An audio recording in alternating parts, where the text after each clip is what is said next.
बहुत समय पहले की बात है। एक गांव में एक किसान अपने परिवार के साथ रहता था। उसकी एक बेटी थी, वह बहुत सुंदर थी। गरीब किसान ने गांव के जमींदार से कर्ज लिया हुआ था, किंतु गरीबी के कारण वह कर्ज वापस नहीं कर पा रहा था। जमींदार जब भी उस पर कर्ज वापस करने का दबाव बनाता, वह कुछ समय की मोहलत मांग लेता। ऐसे ही कई वर्ष बीत गए। एक दिन जमींदार की दृष्टि किसान की सुंदर पुत्री पर पड़ी, जो युवा हो चुकी थी। किसान की बेटी को देख जमींदार उस पर मोहित हो गया। वह किसान के पास गया और बोला, मैं तुम्हारा पूरा कर्ज माफ कर दूंगा अगर तुम अपनी बेटी का विवाह मेरे साथ कर दो। जमींदार के विवाह प्रस्ताव से किसान और उसकी बेटी हैरान रह गए। जमींदार अधेड़ उम्र का कुरूप व्यक्ति था। किसान ने अपनी सुंदर बेटी का विवाह उससे करने से इनकार कर दिया। किसान की इनकार सुनकर जमींदार बौखला गया और तुरंत अपने कर्ज के पैसे मांगने लगा। किसान के पास पैसे नहीं थे। उसने मोहलत मांगी, लेकिन जमींदार ने मना कर दिया और उसे जेल पहुंचाने की धमकी देने लगा। अंत में दोनों का मसला गांव की पंचायत में पहुंचा। पूरा मामला सुनने के बाद पंच बोले, ये मामला कुछ उलझा हुआ है। किसान तो कई वर्षों से कर्ज चुका नहीं पा रहा और उसकी स्थिति को देखते हुए लगता नहीं कि वह कर्ज चुका पाएगा।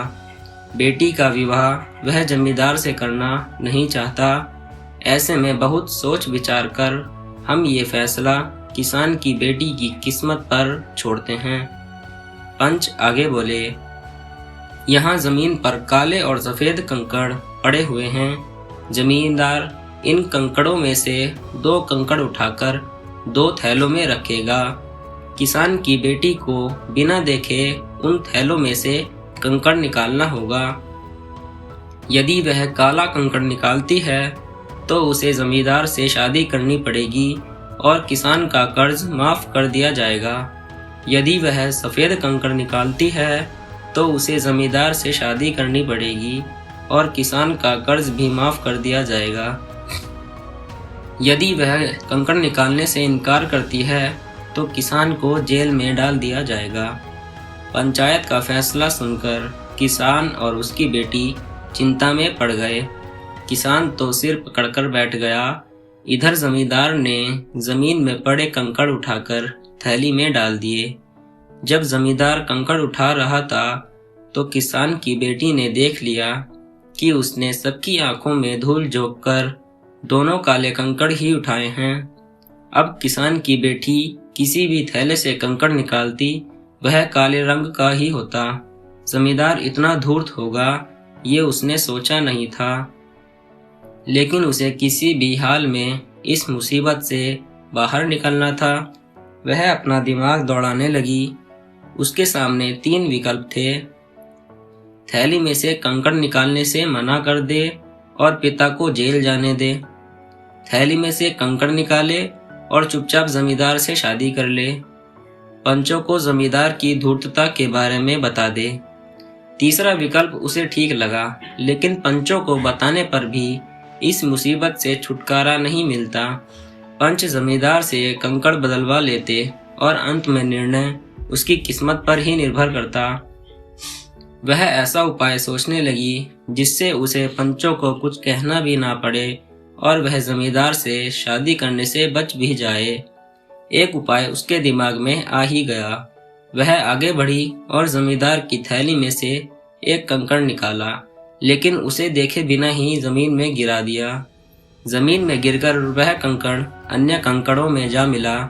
हाय, ये क्या हो गया? कंकड़ का रंग तो मैं देख ही नहीं पाई और वह मेरे हाथों से नीचे गिर गया। अब मैं क्या करूं? किसान की बेटी पंचों को देखकर जानबूझकर परेशान होने का नाटक करने लगी। यह सुन एक पंच बोला, कोई बात नहीं, तुमने जो कंकड़ निकाला था अब उसे पहचानना संभव नहीं है। ऐसा करो, जमींदार के दूसरे थैले से कंकड़ निकालो। वह जिस रंग का हुआ उसका विपरीत रंग का कंकड़ ही तुमने पहले निकाला होगा। सभी पंच इस बात पर सहमत हो गए। इधर ये सुनकर जमींदार के होश उड़ गए, लेकिन अब वह क्या कहता। पासा पलट चुका था, वह चुप ही रहा। किसान की बेटी ने जब थैले में से कंकड़ निकाला तो वह काले रंग का था। सबने मान लिया कि पहले उसने सफेद कंकड़ निकाला था। इस तरह वह जमींदार से शादी करने से बच गई और उसका पिता का कर्ज भी माफ हो गया। मुसीबत के समय समझदारी से काम लेना चाहिए। जब भी मुसीबत आ पड़े तो बिना हौसला खोए शांत दिमाग से विचार करना करो। कोई ना कोई हल अवश्य निकलेगा।